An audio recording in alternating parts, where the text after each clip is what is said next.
pitch black, and it's the middle of the night. I'm in my baby daughter's nursery. Lily Rose is only 9 months old. We were both so warm and snuggled in the glider, rocking back and forth. I heard Lily cry out, and I went into her nursery. She was only 9 months old. And I picked her up, and I knew she was hungry. And I put her on my chest. And we just rocked back and forth. I became acutely aware that something was wrong. I felt a strong vibrational buzzing extending from my fingertips to my mid-forearms and from the tips of my toes to my calves. My nerves were on fire, and I knew this was bad. I knew this was really bad. Fast forward, and I'm leaving my third neurologist appointment. I go out to my car, and I have what I call my parking lot moment.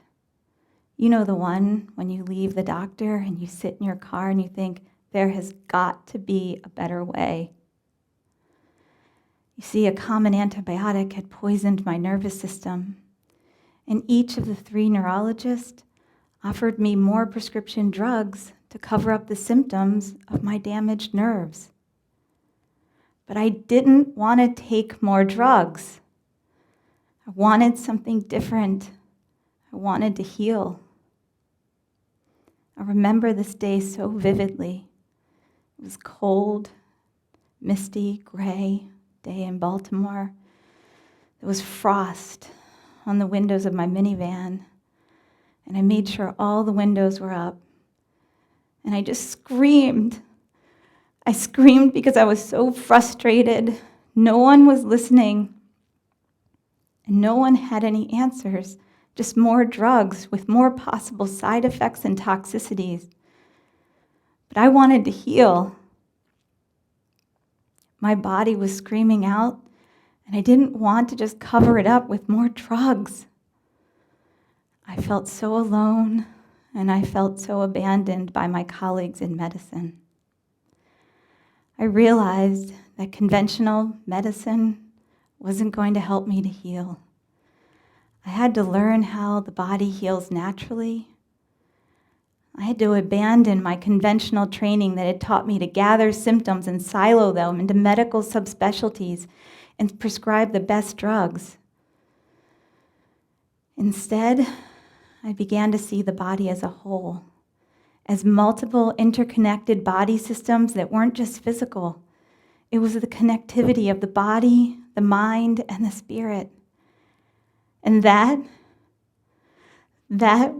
was the beginning of an amazing ascension to the most beautiful place I could have ever imagined. And that's when the healing began. The healing began when I saw myself as whole, even before I got there. Meanwhile, back at the Baydarian house with my husband, 4 kids, and 2 dogs, that little 9-month-old baby is now a spunky 4-year-old little girl. And last week, before I left for a conference, she asked me, "Mama, how old are you?" 45. Lily does this thing where she holds your face in her hands when she really wants your full attention. So she held my cheeks in her little hands, and she looked at me like only a 4-year-old can, and she said, "Mama, you've practiced enough." And I looked back at her and I said, "Practiced enough for what, Lily?" And she said, "It's time for you to save the world, Mama." Lily Rose, I promise you I will. Thank you.